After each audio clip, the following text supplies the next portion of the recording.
All right, so we're going to get started with Chapter 8. So in Chapter 7, we focused on this idea of working out what was going on with a hydrogen atom. So we spent a lot of time talking about quantum numbers. We spent a lot of time thinking about where electrons were inside of a hydrogen atom. But in Chapter 8, we're going to move on, and we're going to take the principles that we learned in Chapter 7, and we're going to apply them to multi-electron atoms. So in this chapter, we're going to be talking about electron configuration. So when you have more than one electron inside of an atom, what happens with that? How do we give more than one electron an address? And periodicity, meaning how does the electron configuration affect what's going on in the periodic table? So by the end of this chapter, what you're going to be able to do is you're going to be able to figure out why these guys react a certain way, these guys react a certain way, these guys react a certain way. You're going to be able to tell me why the noble metals are non-reactive, and why the transition metals have some special chemistry, and why they can take on multiple oxidation states. So based on what we're going to do now, using the quantum mechanical approach, we're going to be able to really describe what's going on in this periodic table from a ground-up principle. So that's what we're going to be doing, and it's all going to focus on this idea of electron configuration. So where are the electrons going in an atom, and how can we figure out what the organization of the periodic table is based on these organizations of atoms. So like I said, we're going to start with many electron atoms. So before, in Chapter 7, we were talking primarily about hydrogen. I did actually give you guys some insights into what may go on in many electron atoms. So we did talk about some things that would happen when we put more than one electron in. But really all of those things were only relevant to the hydrogen atom in Chapter 7.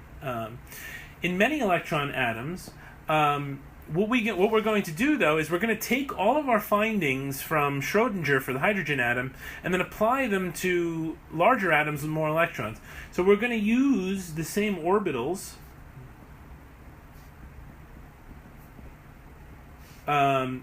as for the hydrogen atom. So your s orbitals, your p orbitals, your d orbitals, all of those guys are going to stay the same. So the same shapes are going to prevail. So the solutions are the same for these many electron atoms. The only thing that's really different is that in the hydrogen atom, we know that the energy of an electron only depends upon the value of n, the principal quantum number. But in many electron atoms, this is not the case. So in atoms like chlorine, fluorine, whatever you want, the shells are actually split.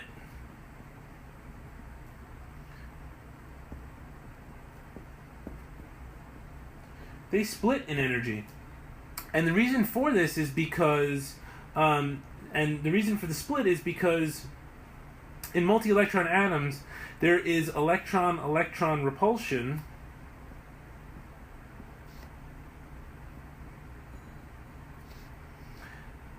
which causes the orbitals, the suborbitals, to break up. So the shells split in energy because of electron-electron repulsion, and what happens is you get something called subshells. So subshells are groups of orbitals that are at the same energy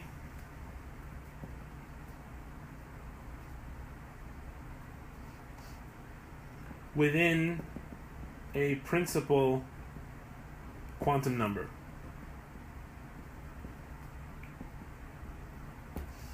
So what you're going to see is basically what this means is that in a hydrogen atom, in, let's say, n is equal to 2, we can have s orbitals and we can have p orbitals, and all of these different orbitals are at the same energy. So s is the same as p.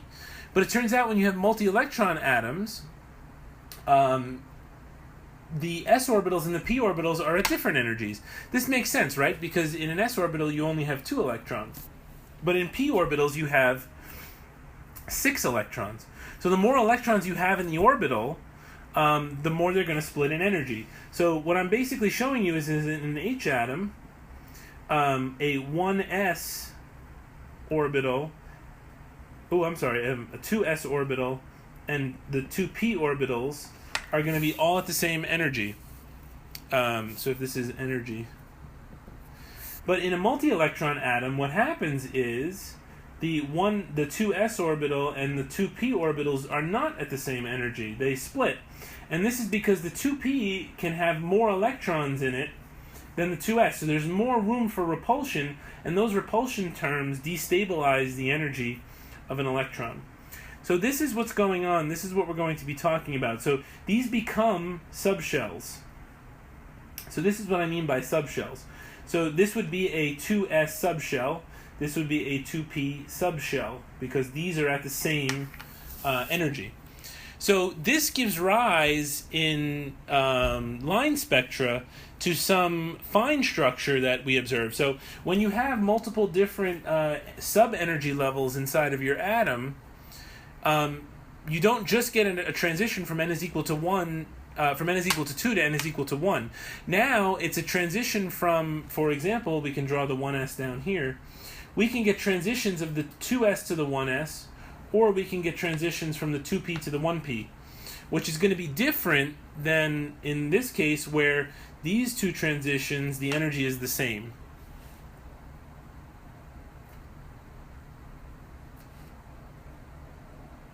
Okay? So that's the key thing to understand. That's what I'm talking about when I talk about subshells. It means we're splitting these orbitals up into different energies based on the electron repulsion terms. So this is a many electron atom. Sorry. Okay. So now let's talk about how we deal with many electron atoms. So how do we write addresses for electrons in many electron atoms? So we are going to use what we call the electron configuration. We're going to use what we call the electron configuration and the building up principle. Okay?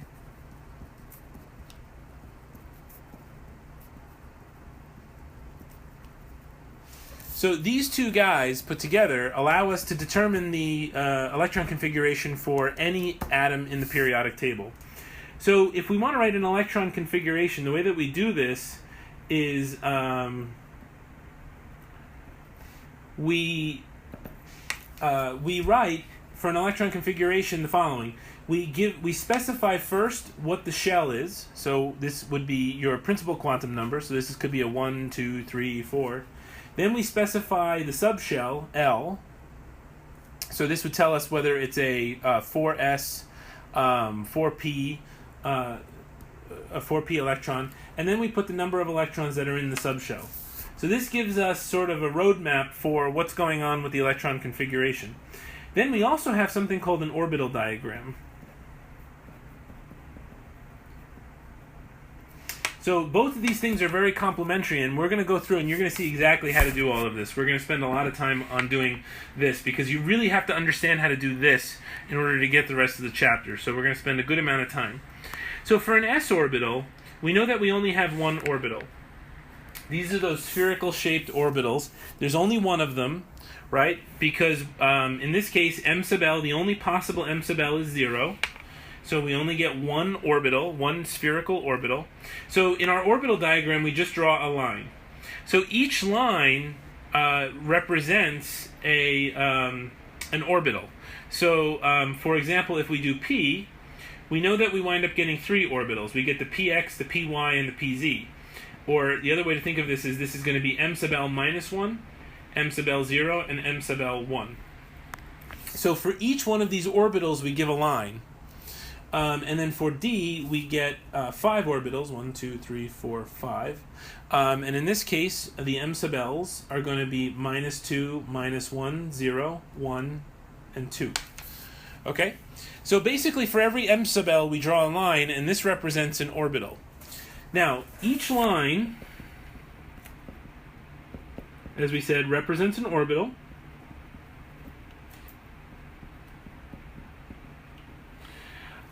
And what we do is we can denote electrons with arrows. Now I'm going to show you this in a second. So if I were to put an arrow here, that arrow is indicative of an electron.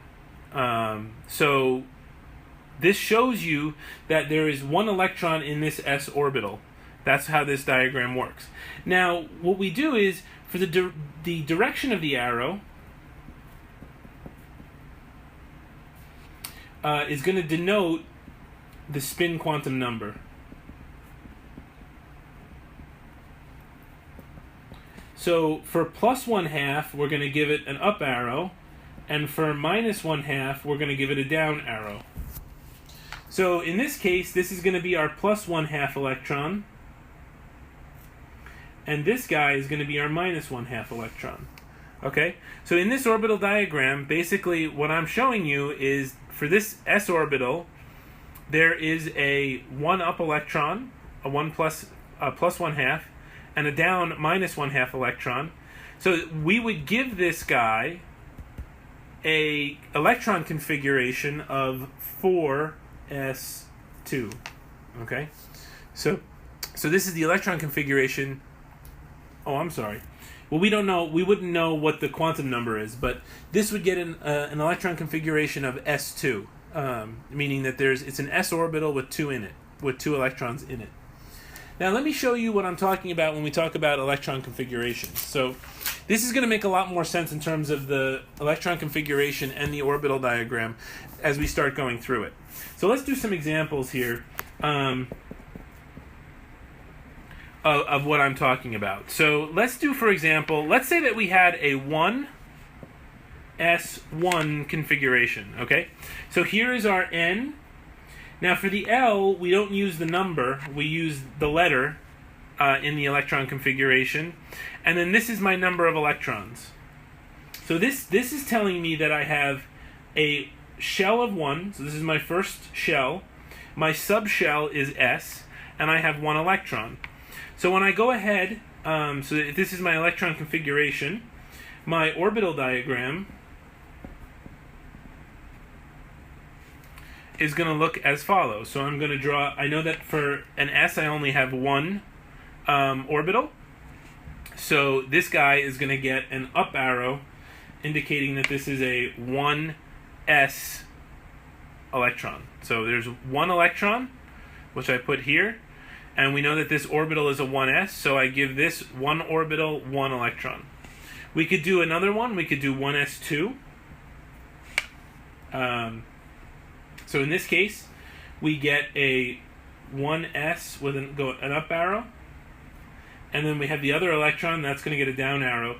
Now it's important to note, we're going to talk about this. I'm going to allude to it now, but there's this thing called Hund's rule. And what Hund's rule says is that the spins must be unpaired. The spins must be paired in a single orbital. This is actually a combination of both Hund's rule and the Pauli exclusion principle, but we'll come back to this. So the idea here, though, is when you're writing 2 electrons in the orbitals, you want to have 1 going up and 1 going down. And we're gonna get back to this with Hund's rule and the Pauli exclusion principle. But both of these principles will help you when you're going through and doing this. So we can do another example. Let's try doing something like 1s2, 2s1. So here we have a 1s orbital. So this 1s orbital is going to have 2 electrons in it, so we get this and this. Then we get the 2s orbital. That's going to have 1 electron, so we just get the up arrow. And we can do 1s2, 2s2, and that's going to be, for the 1s, that's going to be an up and a down, and then an up and a down. Okay, and we can continue going. So let's try to make it even a little bit more complex. So we can do 1s2, 2s2, and then let's throw a 2p1 in there. So we have a 1s orbital, we have a 2s orbital, and we have a 2p1 orbital. So again, the 1s2 is going to have the 2 electrons. The 2s orbital is going to have 2 electrons. And now we have to deal with the p orbital. So we know that p orbitals, they have 3 orbitals. So we're going to put 1 electron into one of the p orbitals. And we can keep going, 1s2, 2s2, 2p2. So now we have, in this example, for example, we have a 1s orbital with 2 electrons, a 2s orbital with 2 electrons, and 2p orbitals with 2 electrons. So when we write this out, we're going to do the following. 1s, 2s, up, down. And again, this is another rule that we're going to talk about later, but instead of putting the 2 electrons in one orbital, we're going to put the 2 electrons into 2 different orbitals. So I'm going to go into all of this in more detail about how to figure this out in a couple of slides. But, I'm sorry, these guys are the 2 Ps. But you can see, though, how this is starting to build up. So as we go up in energy, we put electrons, and then we kind of fill it up as we go along. So let's actually go into how we do this. So this is sort of how you think about doing this for writing these things down. So all we're doing right now is just introducing you to sort of some of the nomenclature of electron configurations. But now the question becomes, how do we actually determine, so this is the question that you're going to have to be able to answer. So how do you determine the electron configuration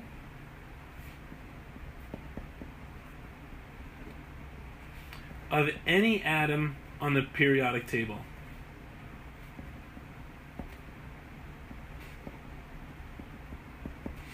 This is one of the most important questions that we're going to address in this chapter. And the way that we are going to do this is called the building up principle.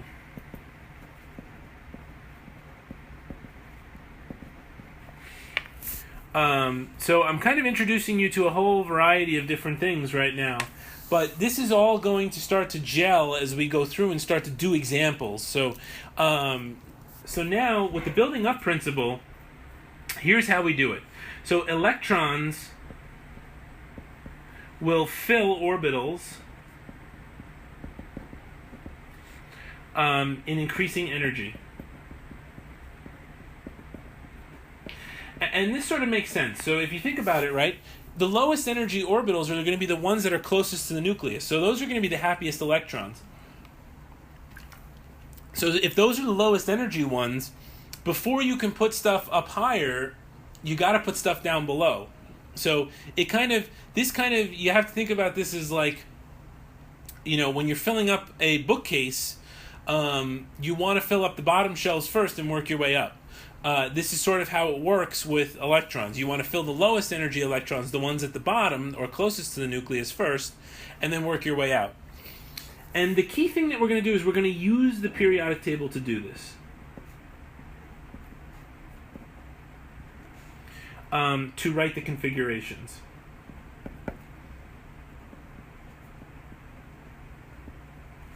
So what I mean by this is the periodic table is actually broken down in such a way that we can use it to our advantage. Now, this periodic table that I have in the slides is actually also in the textbook, but this actually, if we can zoom in just a little bit. So this gives you the electron configuration for every single atom in the periodic table. Now, you do not have to memorize this. You should know how to do it, how to come up with them, but you don't have to memorize it. And it's actually quite easy. So you'll notice that in this particular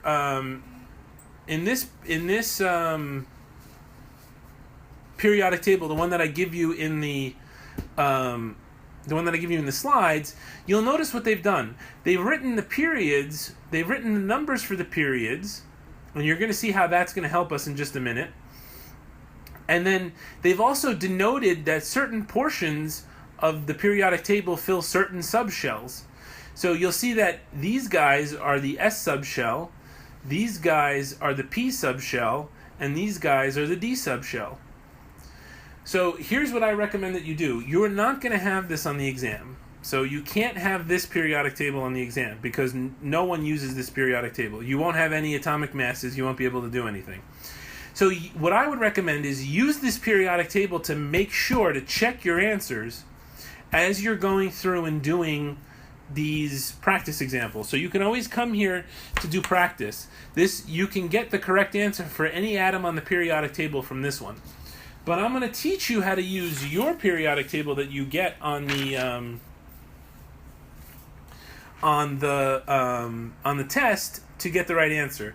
So the first thing you're going to want to do with your periodic table when you get it on the exam is do the following.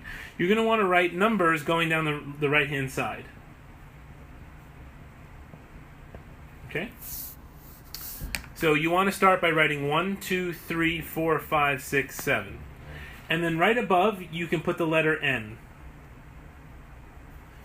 So this tells you, what we're going to see in just a second is that this letter N will tell you if you're in this line, if you're in the first period, all of the electrons here will be in subshell N1. All of the ones that are in this period are going to be in shell 2. All of the ones that are in this period are going to be in shell 3. So this tells you your N number right away.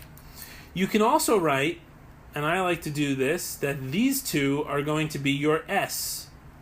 So you could even write, if you want, that this is going to be S1 and S2. Okay? So you'll see in just a second how this works. So the other thing that you can write is, so these guys are your D transition metals. We're going to deal with these in a minute. But let's start with the P. So this subshell, this guy over here is your P subshell. And you can write P1, P2, P3, P4, P5, and P6. Okay?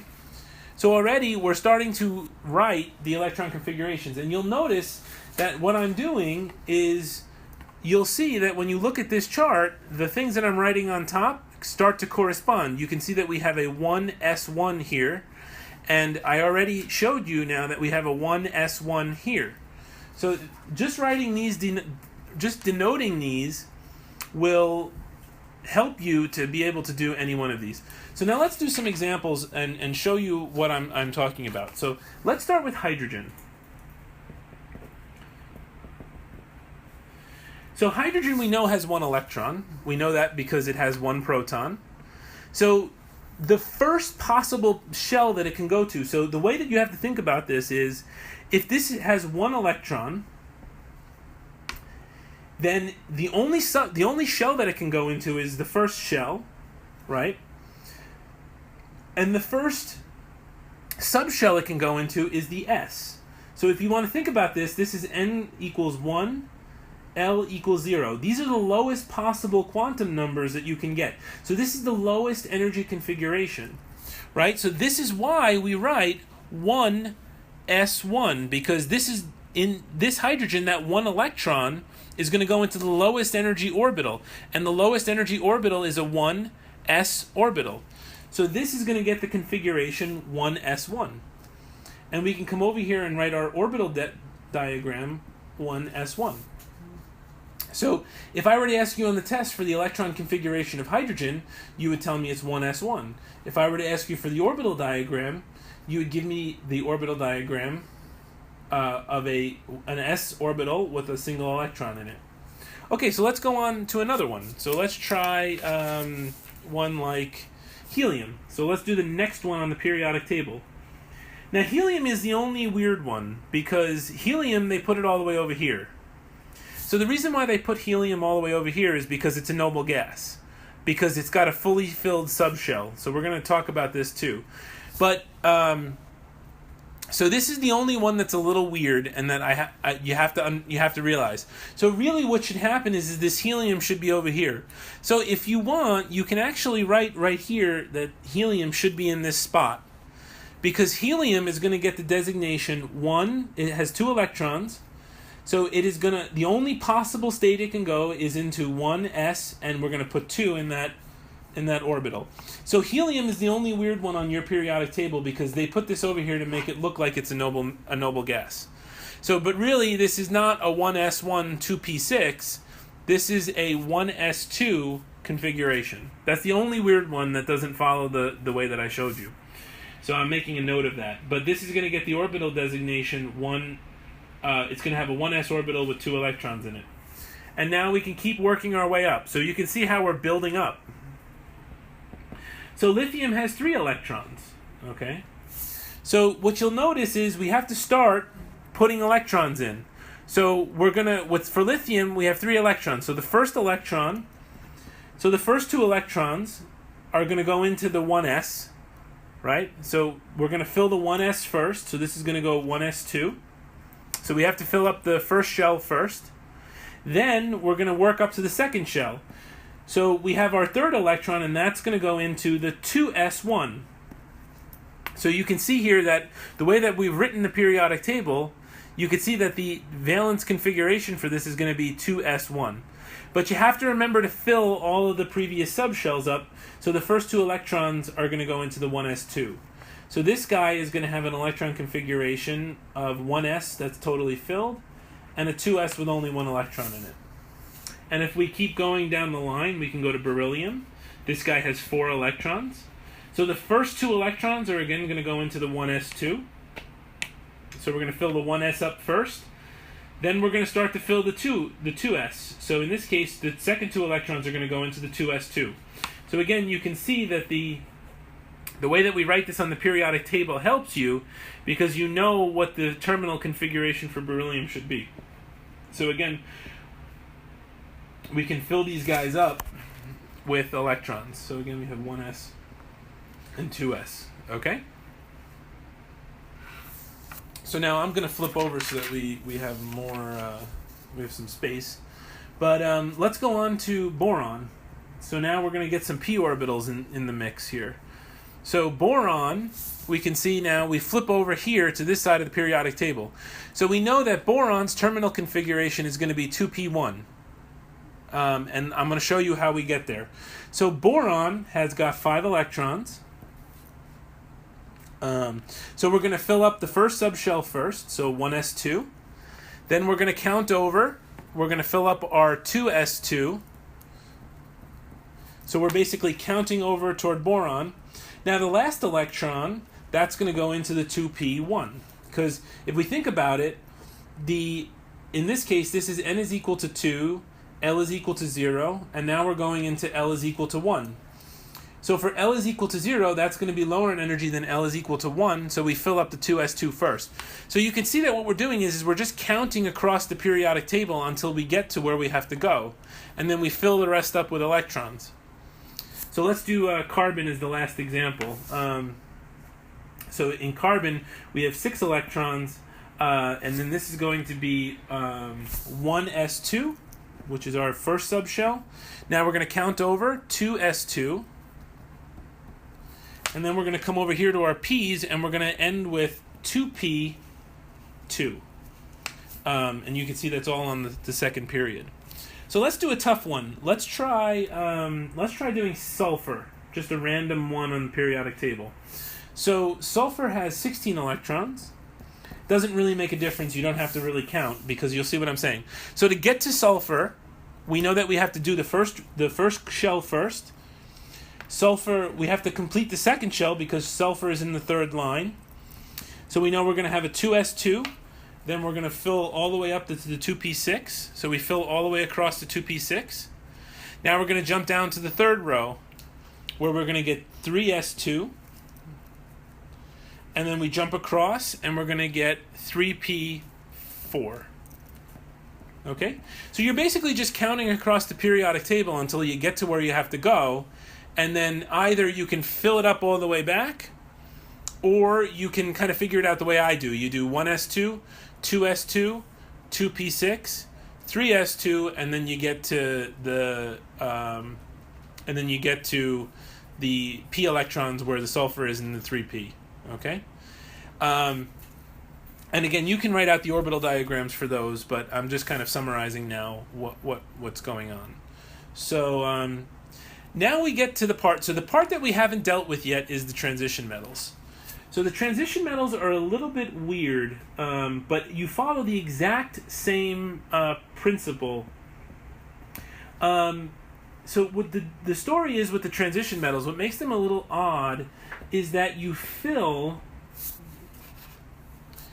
going to fill the n+1s first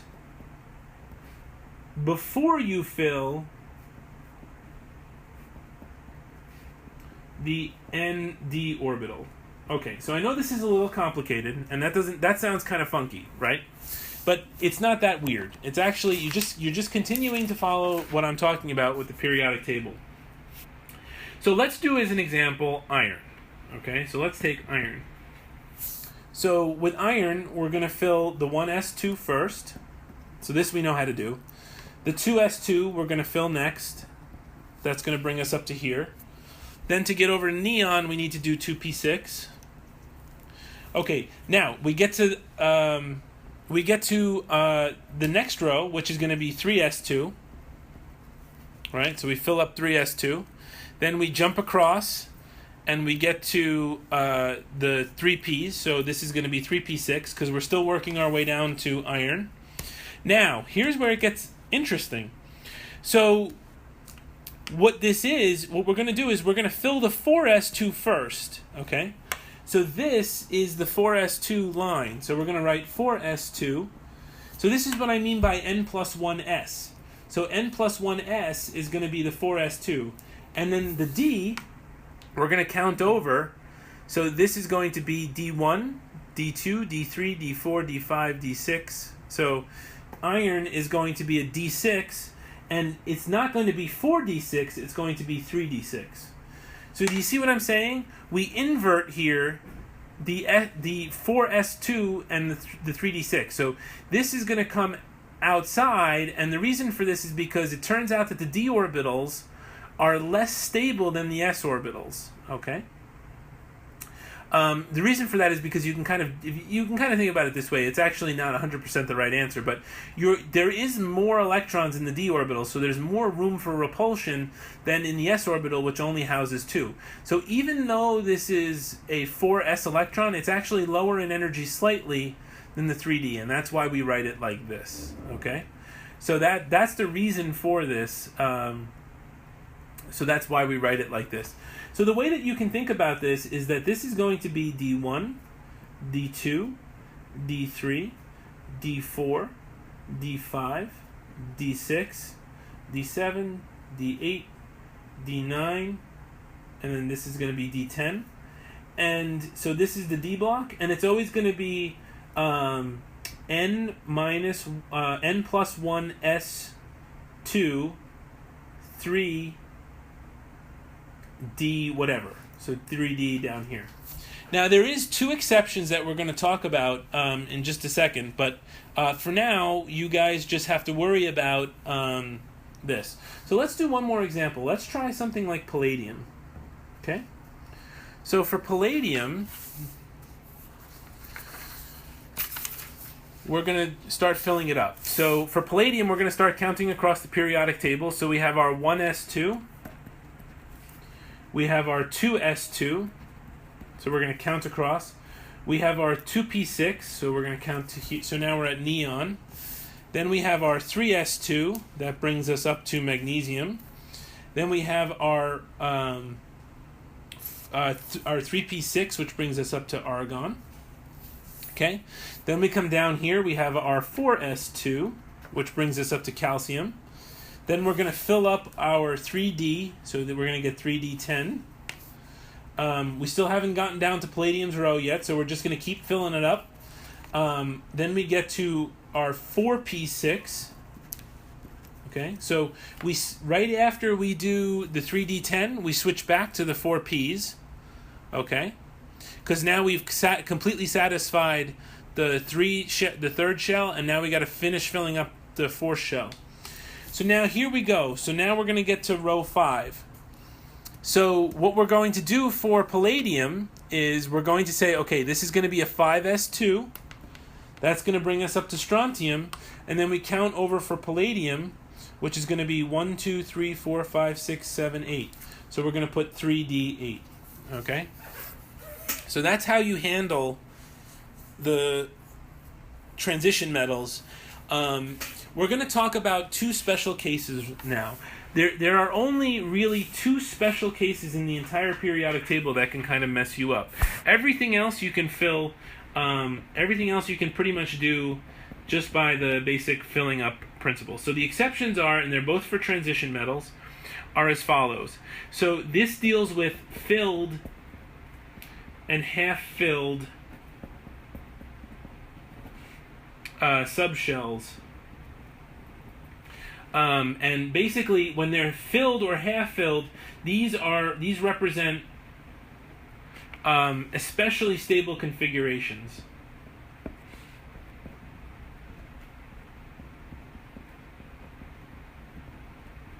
Okay. So when you're either filled or half-filled, that means that you're in a very stable state. So here's where it applies.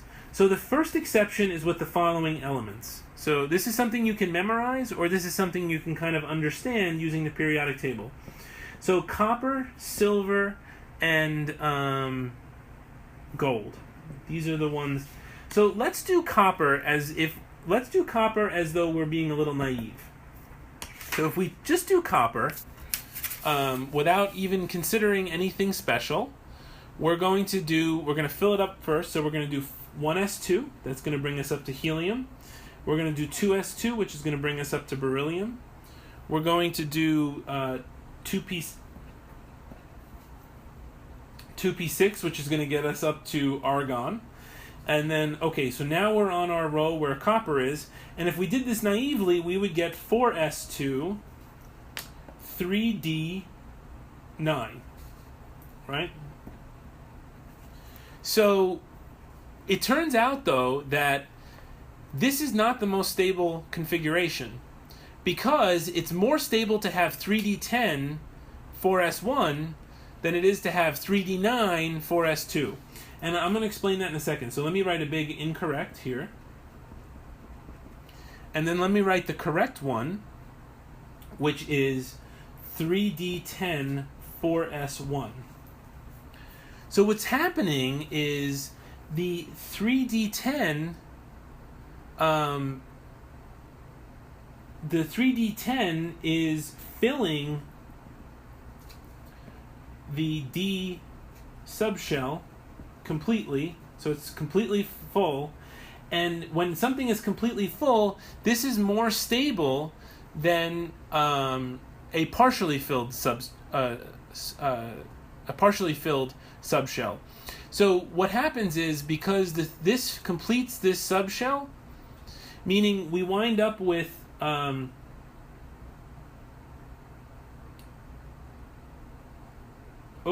I made a little mistake here. I'm sorry.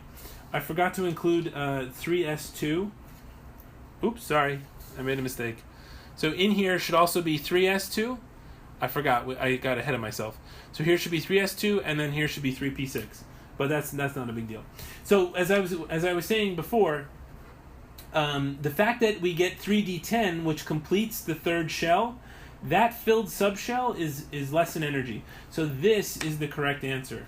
So the only time this will apply is in copper, silver, and gold, which are in this row. So what I like to write is, I like to cross this guy out and write specifically that this will be a D10 S1 configuration. Okay? So you can write that right over here above copper, silver, and gold. So when you write your periodic table, you can always get the right answer by writing D10 S1 and just making sure you put the right,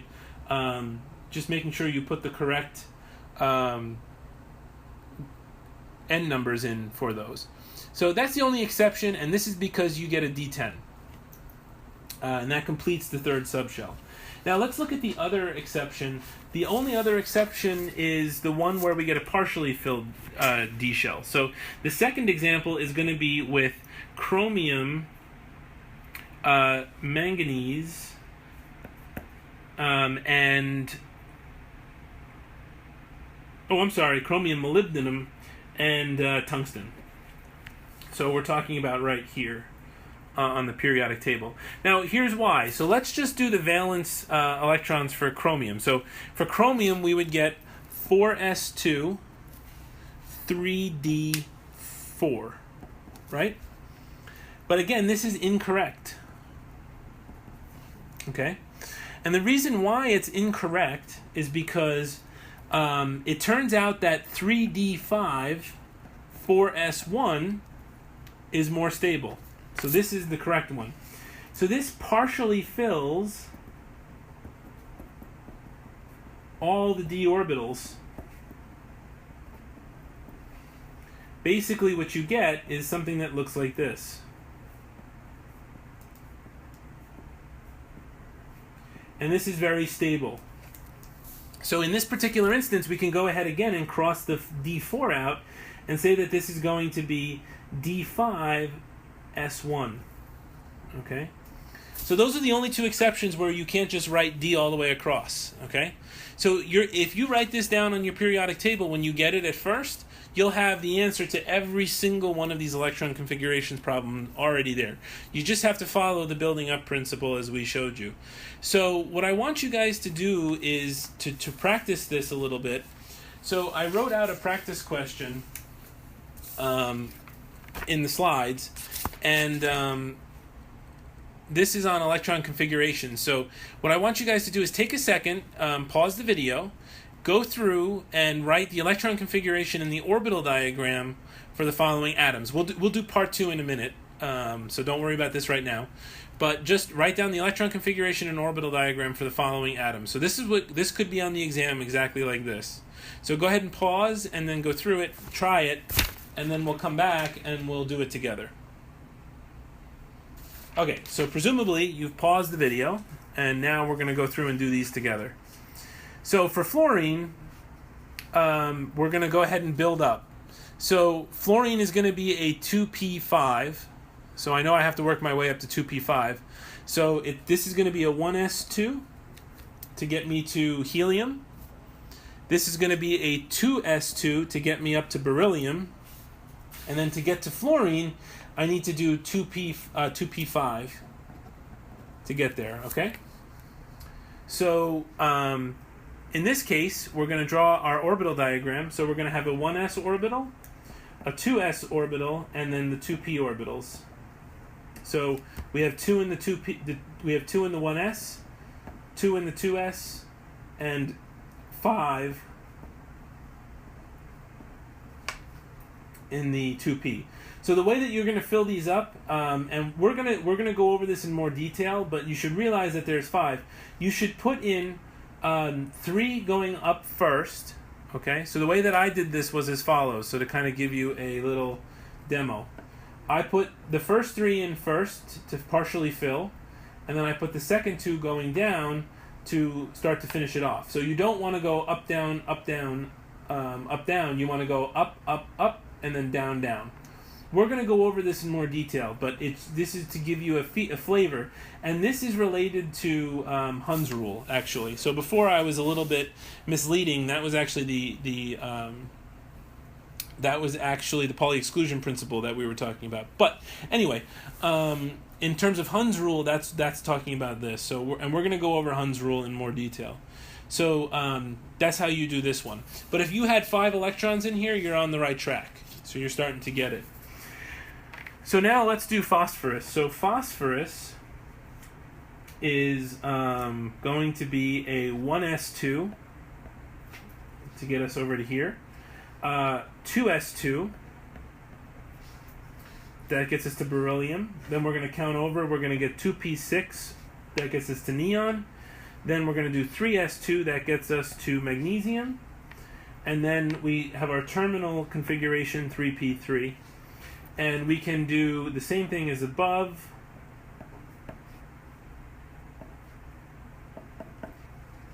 So we're going to have 1s2, 2s2, 2p6. So you see how I'm doing this? I do 1 up, 1 up, 1 up, 1 down, 1 down, 1 down. Then we're going to get to 3s2, up, down. And then we're going to get to 3p, what did we say? 3. So this is going to go 1 up, 1 up, 1 up. Okay? So if you put 3 in but you had them upside down, you were in the right track. But see, now I've showed you how to do this correctly. So, and we're going to talk about this when we get to Hund's rule. All right. So magnesium, we're going to go through the periodic table to get to magnesium. So again, we're going to fill the 1s2 first. Then we're going to go down to the 2s2 and fill that guy up. Then we're going to do 2p6. That gets us over to neon. Then we get to magnesium, and that's going to be a 3s2.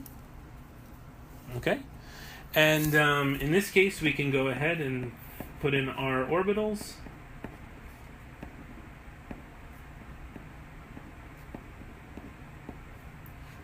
So I'm just kind of backfilling them up.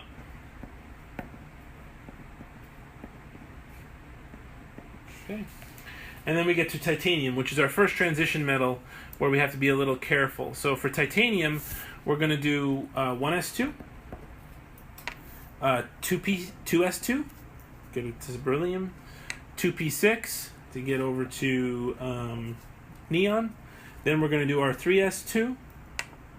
That gets us over to magnesium. Then we're going to do our 3p6. That gets us over to argon. And then now we get down to the titanium line. So we're going to write our 4s2 first, which gets us up to calcium. And then for titanium, we're going to do 3d2. And I'm not going to write the orbital configuration. Well, let's write it, actually. I shouldn't do that. So we're going to write it across. So we're going to do 1s, we're going to do 2s, we're going to do 2p, we're going to do our 3s, we're going to do our 3p, we're going to do our 4s, and then we're going to do our 3d. Okay, so as you can see, these get to be quite cumbersome after a while, and we're going to fill them up. This time the way that you should. So as you can see, I'm filling them up, all up arrows first, and then the down arrows.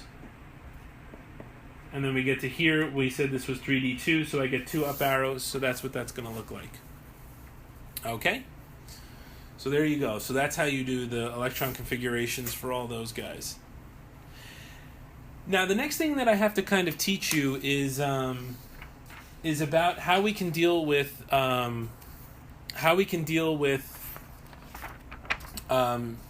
these really long ones. So what we're going to see in just a second is how do we deal with these really long configurations where we get, think about it, right? So if we go down to tin, we're going to have to write the electron configuration all the way up to 5.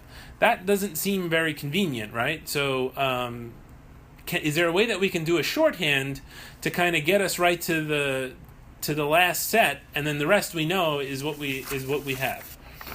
So the way that we can do this is there is a shorthand that we can use. So there is a shorthand, and this is called the noble metal core shorthand.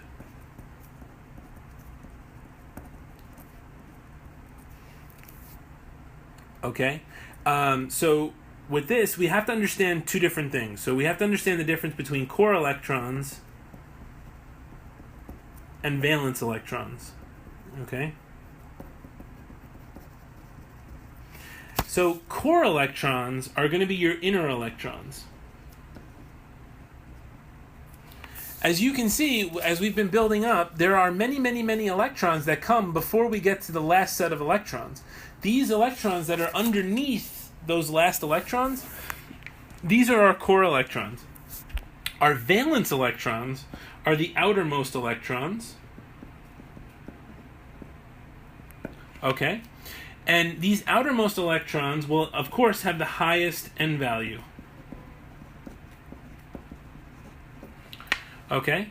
Now, just one note. In transition metals, it's going to be the 4s2 and the 3dx configuration, for example. So in transition metals, it's not only your highest N value, it's this whole final configuration where it's the 4 plus the preceding D. Okay? So these are your valence. So where the shorthand comes in is as follows. So we can summarize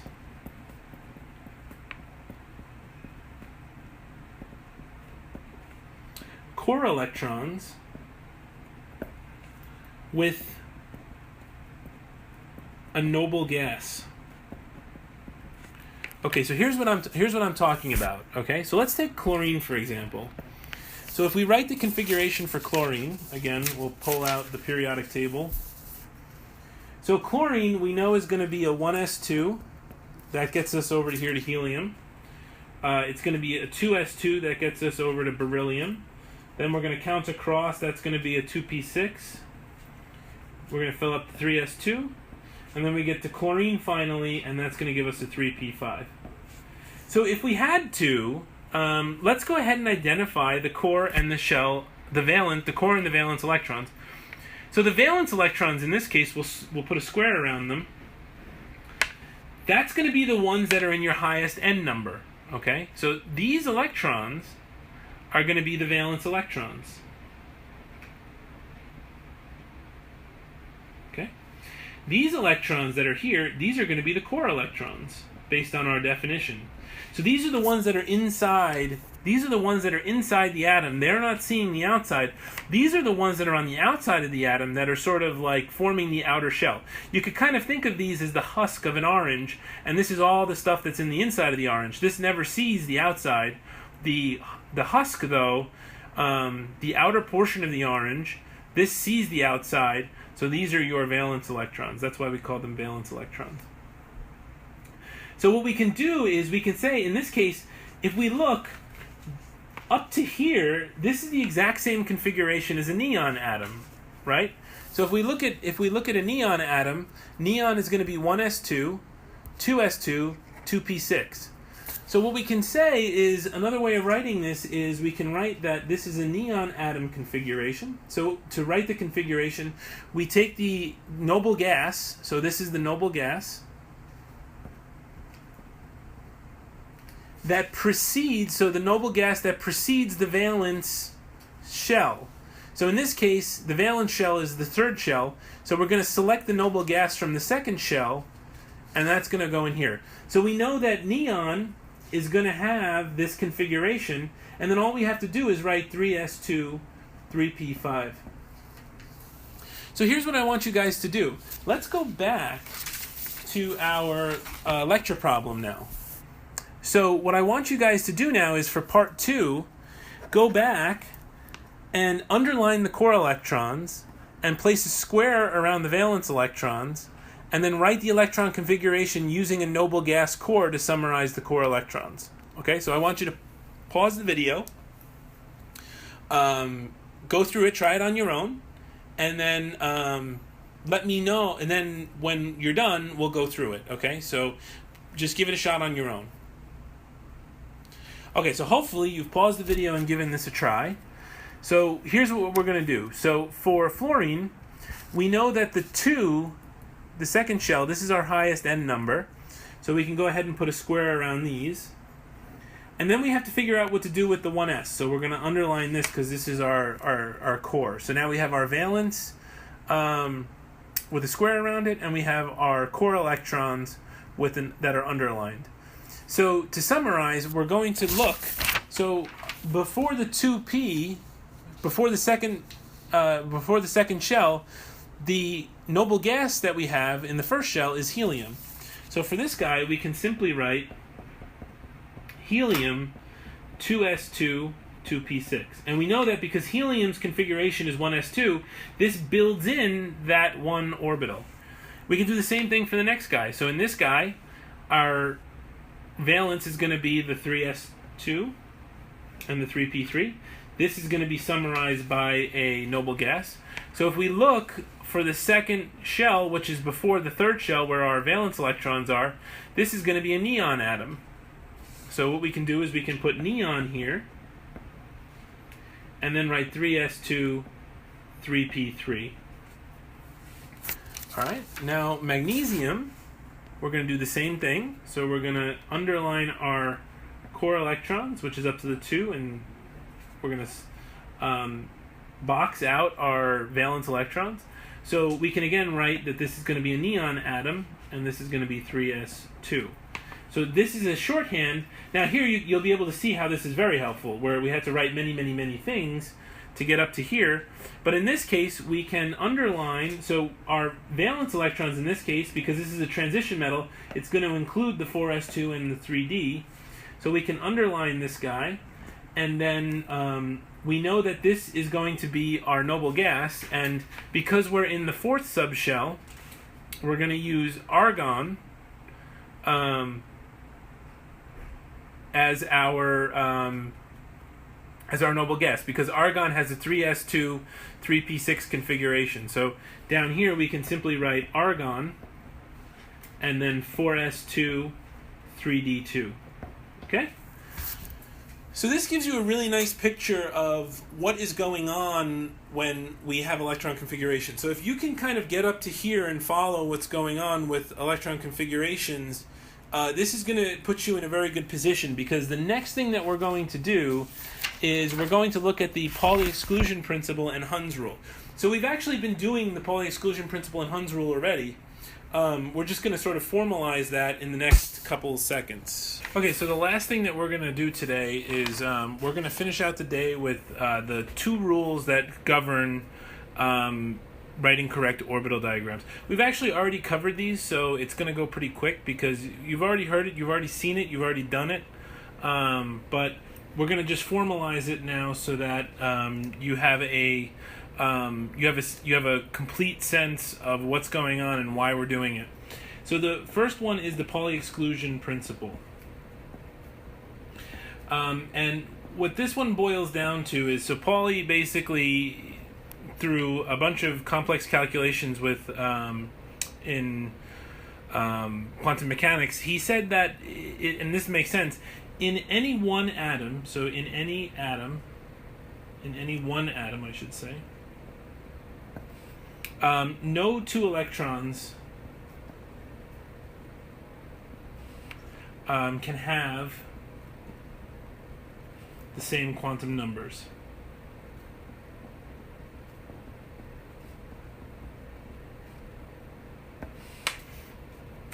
So no electron can have the same NL, M sub L, and M sub S number exactly the same.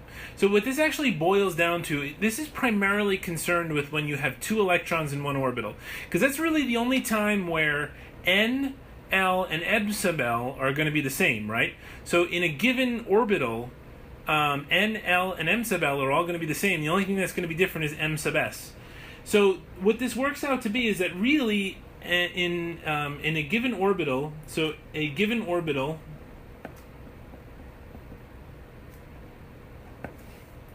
can hold two electrons. We know this, right? So we've been putting two electrons into all the orbitals. But these electrons must have opposite spins.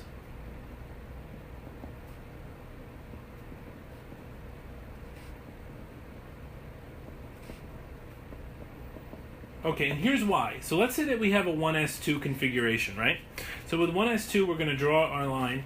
So we know from what we've been doing that we've been putting in electrons that are what we call spin paired, meaning they have an upspin and a downspin in the same orbital. The reason for this is because if we draw, let's call this one electron A and this one electron B. If we write out the quantum numbers, N is going to equal 1, L is going to equal 0 because it's an s orbital, M sub L is going to equal 0. So here's where we run into the issue of the Pauli exclusion principle. So if N, L, and M sub L are all the same, the only way to distinguish between electron A and B is through M sub S. So electron A is going to get an M sub S of plus 1/2, and electron B is going to have N is equal to 1, L is equal to 0, M sub L is equal to 0, and then M sub S is going to equal minus 1/2. So the only way that these two electrons can be in the same orbital without violating Pauli exclusion principle is for them to have a spin pair. So this is what you're looking for when you solve these problems. So let's take a look. So I generated a practice problem that you guys can work on. Just take a few minutes and look at it, pause the video, and then go ahead and see if you can answer the different parts of it. So this guy is asking you to look and see which one of these orbital diagrams and which one of these electron configurations satisfy the exclusion principle. So now that you've paused the video and given it a shot on your own, let's take a look and see which ones satisfy and which ones don't. So in part A, these are up electrons. These are spin 1/2 electrons in 2 separate orbitals, so they're going to have different quantum numbers, so this one should be okay. The only thing that's a little weird in this one is that you'll kind of see that this is an example of what we call an excited state. So an excited state is basically a high energy state. It's a high energy state that basically that doesn't follow the building up principle.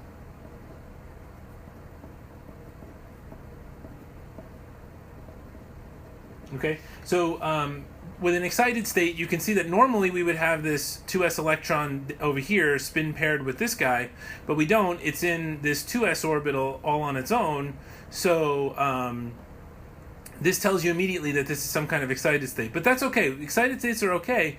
The only thing is that we want to figure out and make sure that all the electrons will have their own unique sets of quantum numbers. So again, here we see another example of an excited state, because again, normally we would have these electrons over here, but again, that doesn't make a difference when we're evaluating the Pauli exclusion principle. So these two are okay, different quantum numbers. Each one here is spin paired, so this one's okay. So we're going to give this one a good old check. Now, if we look at this guy, these two are spin paired. That's good. These two are spin paired. That's good. Now here is where we run into the issue.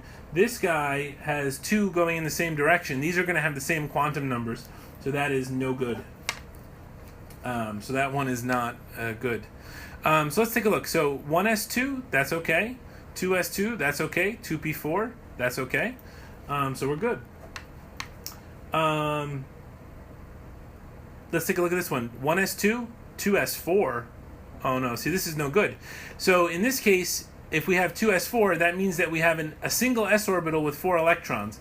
That violates Pauli exclusion principle, because we know that one orbital can only have 2 electrons. So this one is no good. So let's take a look here. 1s2, 2s2, so far so good. 2p6, so far so good. 3s2, good. 3p10, oh, there's a problem. Okay, so this one is going to be no good. And you can see even here, these guys are all okay, because they follow the Pauli exclusion principle. These have enough electrons to fit, because the d orbital can fit 10 electrons and the s orbital can fit 2 electrons, so they're still okay. And this is another example of one of those unique ones where it flip-flops and get a 4s1 and a 3d5 instead of a 4s2 3d4. So that's all okay. The only thing that's wrong with this one is the 3p10. All right, so let's jump back to the notes. So the other rule that we have to be concerned with is called Hund's rule. And we talked about this already as well. So Hund's rule deals with when you have sets of subshell orbitals, like the p orbital, where you have to put electrons in one at a time. So what basically Hund's rule says is that electrons will distribute themselves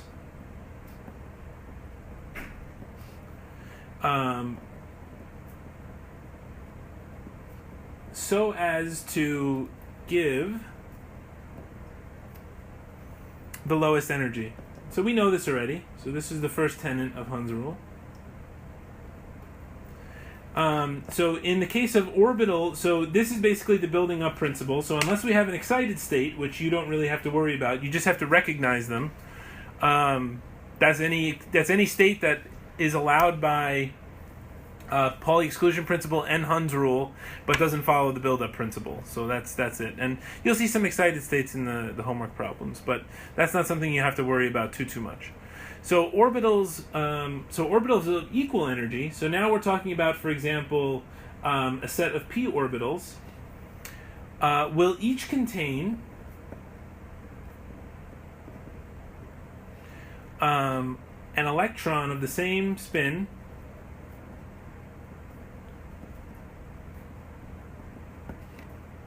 before pairing spins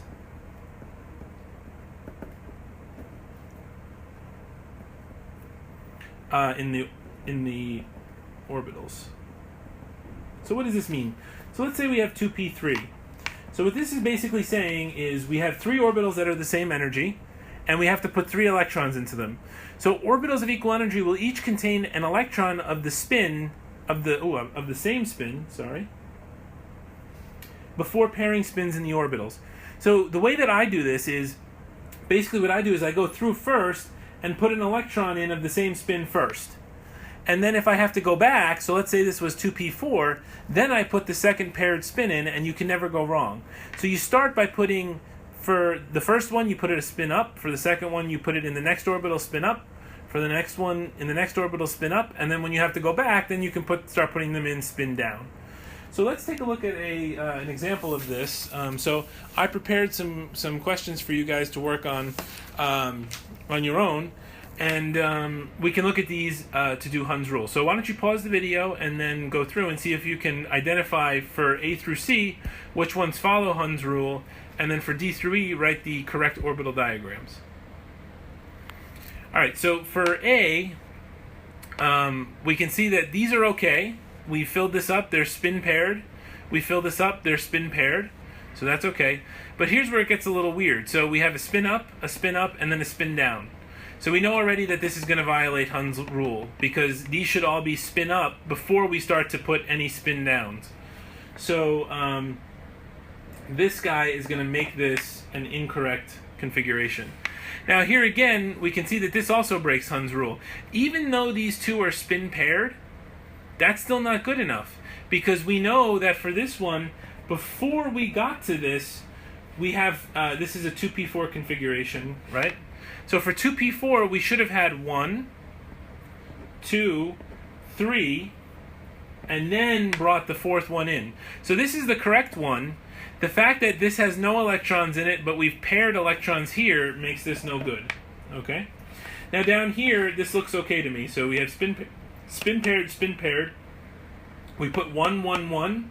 Then we put 2 in down here. So this is a correct 2p5 configuration. Okay? So this one is okay. Now let's do the orbital diagrams for the lower ones. So here we're going to have a 1s, a 2s, and then a 2p. So we're going to have 3 of those. So for the 1s, I'm going to put my 1 in first, and then I'm going to put my second one, because we have 2 electrons. Then I'm going to put the 2 electrons into the 2s, spin paired. Now for the 2p4, I'm going to put my first one in, I'm going to put my second one in, I'm going to put my third one in, then the fourth one's going to go in spin paired down. Okay? Now let's do 2p2. So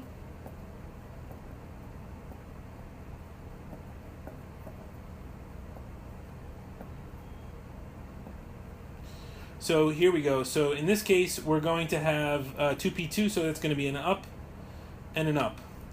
Now, actually, if you read the directions carefully, this asks you only for the valence orbital diagrams.